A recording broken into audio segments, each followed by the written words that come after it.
What's some big changes? Like, share with people what's some big changes that we've done over the past month, because we've kind of been on a hiatus. And I think some people would just be interested, like, what's going on with the Saucerman household? Like, what are, you guys, you're talking about health stuff. What's some really big things that, obviously, because they matter to us. If we're implementing them in our house, it really is putting, proof to the pudding that mattered to us, and we like made a change there.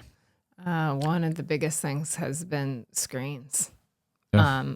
I've even gotten rid of Instagram on my phone recently. I've just taken the app off so that I don't have the want to just push the button and look at it and scroll. Clearly, Instagram, you had an unhealthy relationship with Instagram, I still which is hilarious because you're the one who does a lot of the Instagram stuff. She's the one that manages the Instagram mainly for Desolate Health, but that's different. It's like much more work focused related. I'm not getting in there looking at my friends' stuff and things that they're posting and everything.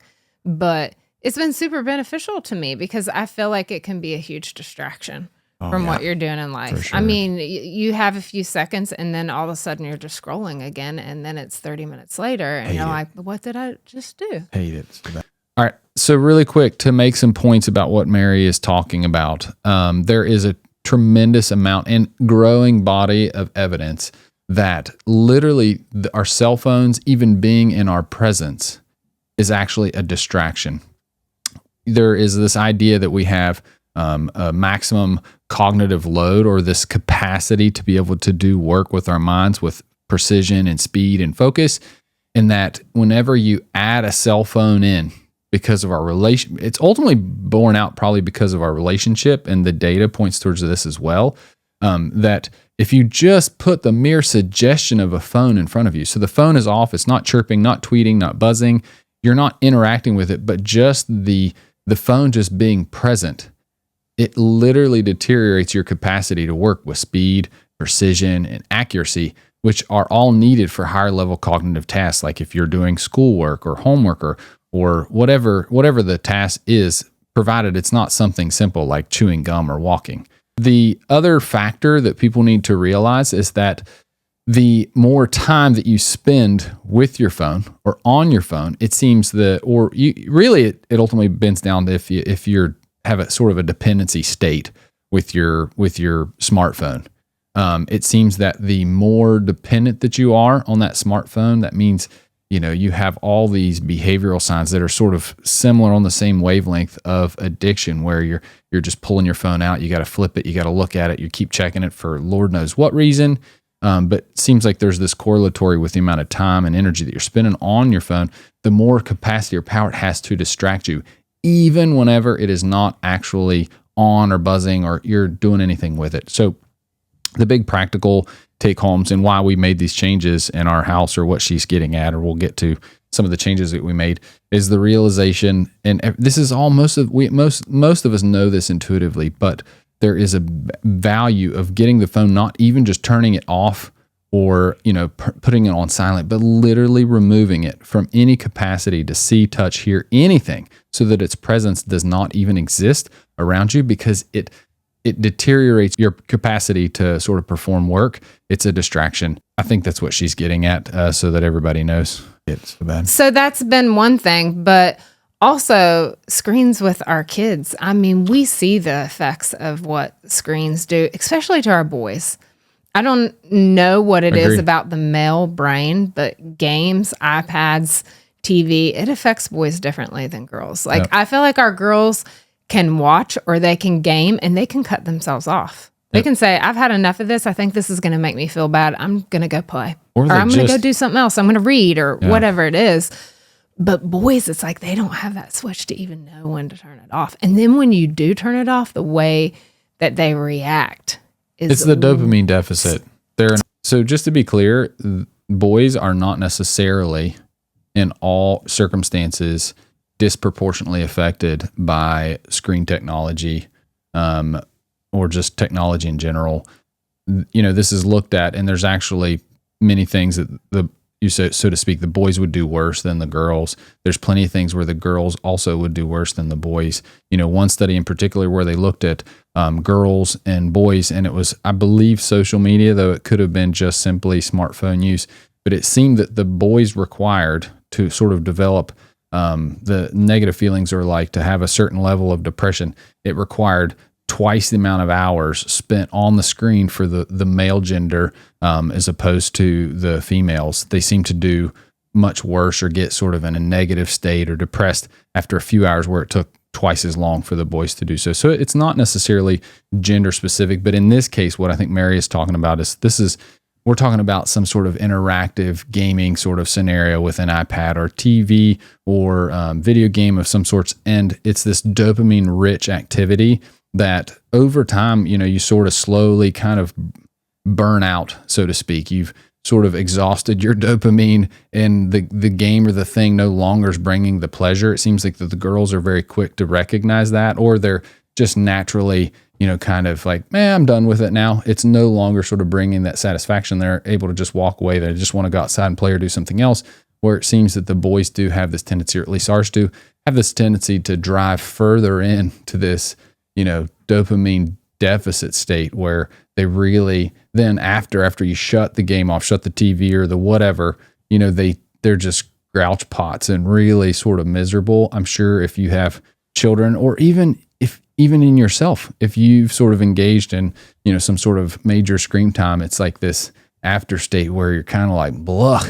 That's that dopamine deficit state. And I think that at least in the kids, the girls are a little more cognizant, are able to recognize that. But a lot of that probably has to do with their prefrontal cortex, that boys have this, we'll say developmentally, it seems like their prefrontal cortex doesn't come online or doesn't have the capacity to execute their decision making as well as girls at that, reference age. And so some of it could just be simply coming back to that. But it's something to be aware of. Yeah, we'll keep listening. The dopamine deficit. So we implemented having screens on Saturday. Saturday is a big sports day for us. Our kids are usually involved in basketball, soccer, hockey, all the things. And a lot of times they play games on Saturdays. So it's a full day of running to games. They're very active throughout the day. So Saturday evening is an evening that we're like, let's let them go for it. Like they can play. We veg out. We eat fun snacks. And we let the kids play video games, or we'll watch a show together, watch TV together. And when you cut TV out during the week, when you have all these other things going on, because I homeschool the kids a few days a week. And when the TV's not there, or the distraction's not there, one, they're not asking for it. And I know that that's one of the biggest things, is because parents have to hear it constantly. Can I play my iPad? Can I play a game? Can I watch this show?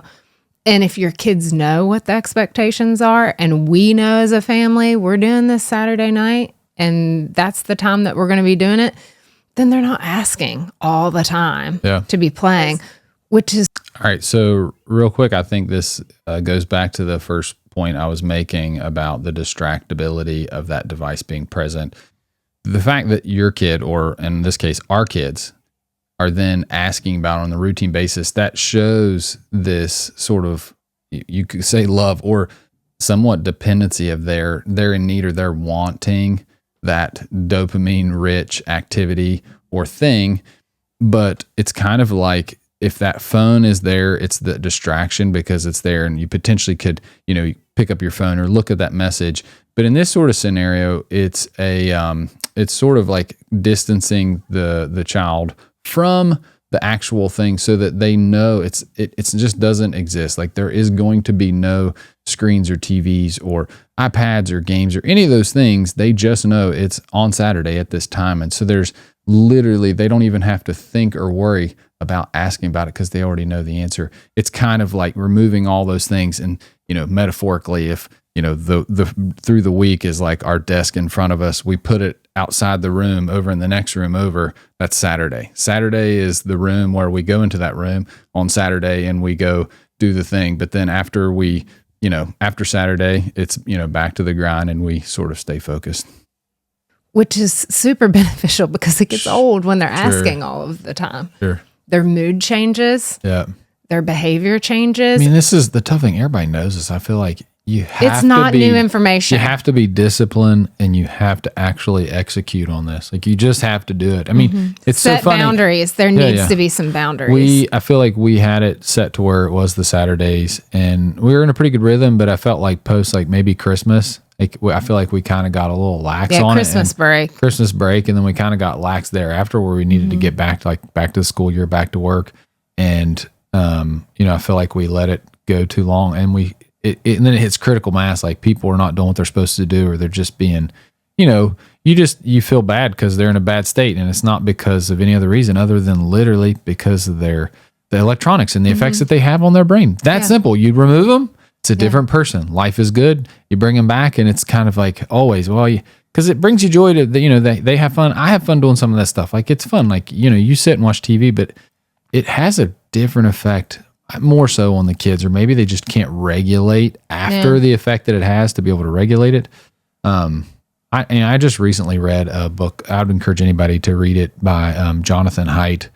It's called, I think, The Anxious Generation. It's a phenomenal book, just talking about the tragedy. I mean, the tragedy that really is what we're experiencing. I think probably from 2012, 2014, I think was like the kickoff point where it really started to get bad. But, social media and telephones and our kids, we don't know what the full impact effect is going to have in our kids 20, 30 years down the road. Like, developmentally, our kids just, not to give away anything from the book, but Haidt talked about, this is in developmental psychology and just people who study, human development, period. But a lot of youth or children learning, and this is scientifically sort of basis, that there are parts of the brain that are being utilized whenever we are physically moving and interacting with our environment. And a lot of our young learning actually comes from that. And when we just naturally put the kids in front of these screens, they're so addictive. I mean, I don't know how else to describe it, but they have such an impact that they can glue a child's attention who is just normally programmed to move around, explore, discover, and move the world with his hands and feet and discover things.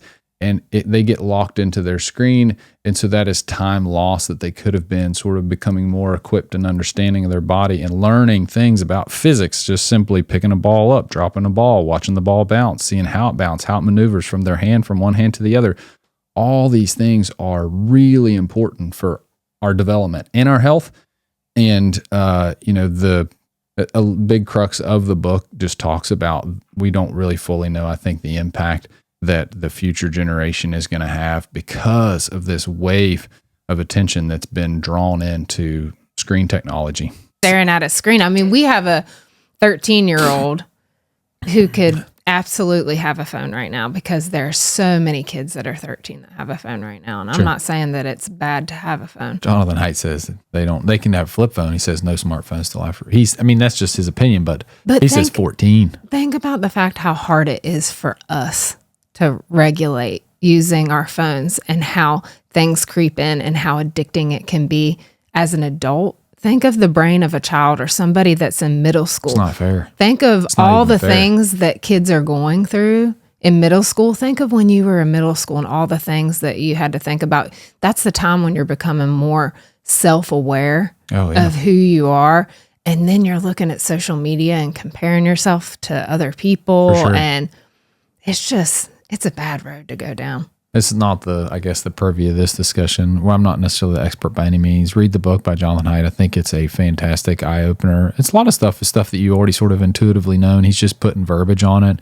But, the kids are just going to get exposed. Yeah. It's almost like there's no safe way to be able to do it. Like, your kid is going to be thrust into an adult world, and they're not an adult, and they're not ready to negotiate all those things. Even when you put the restrictions on all the things. It's crazy. The kids find the ways around the restrictions too. All right. That's sort of out. But so, right. Screens, I think it's been fantastic.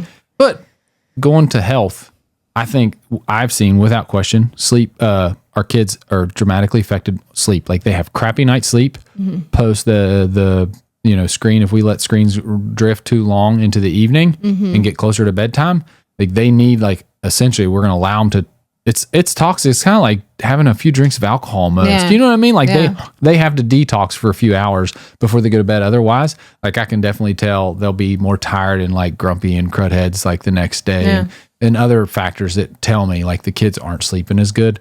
So that's why we will cut it off and be like, all right, now it's time to go get a bath. For sure. Start a bedtime routine. Yep. Recently, we've been listening to audiobooks together before bedtime, which has been super fun. Just kind of okay, I guess in final, this last point to make for everybody to realize is the effect of screens on our circadian rhythms. That our technology has gotten so powerful. The amount of light per square millimeter, these whatever the mechanical subunit of our screens that produce the light, the display. I know on the newest iPads. I mean, it's crazy how powerful they are. It seems that progressively, the more powerful the screen, I think the more of effect it probably has on the circadian rhythm, particularly the secretion of melatonin. There's multiple studies that look at circadian rhythms and melatonin release timing or peak melatonin release in relationship to our day whenever it is affected or unaffected by screens. And screen technology has this powerful capacity to push our melatonin release further into the evening. For parents themselves, and as well being aware of this if it's for your children, is that by using those screens late into the evening, you essentially are pushing their melatonin release further into the night. And what we find is that these people are going to end up with essentially less quality sleep. They're not going to have as much slow wave sleep, as much sort of deep sleep that is the restorative part of our sleeping. And, most people have probably already experienced this where they sort of were on their telephone late into the night or their iPad, and then they try to, go to sleep. They close their eyes and they still see the white square in front of their face and they have trouble going to sleep, and they wake up the next day and you feel almost essentially hungover. That is a no surprise because of what has happened to your melatonin release. It can be backed up hours and hours, like 4+ hours into the night, where it should have been, let's say, a typical adult would say a release would be, or peak release would be at like midnight. It's getting pushed to 3 a.m. And so you're missing out on the typical sort of congruency of your sleep-wake cycle with these circadian rhythms. It is really important that we don't disrupt this, and screen technology has a powerful impact on that. And for your kids, sleep is so important for the growth development of their brains.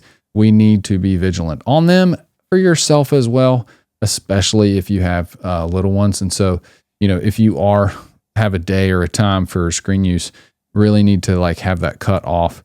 I would say at least 2 hours before they're going to sleep. And they have a routine or something that sort of helps just help move them into that. Their mind and their body all knows, yep, we're heading into bedtime right now. We don't want to just turn off the TV and say, now go to bed. That's setting yourself up and setting your child up for failure. I hope all this stuff has helped you, and we'll continue to try to produce content that I truly believe can change your life. As our life continues to change, as we become better, have better understanding of how all the effects of the things in our life. This is just one of them, but many more to come.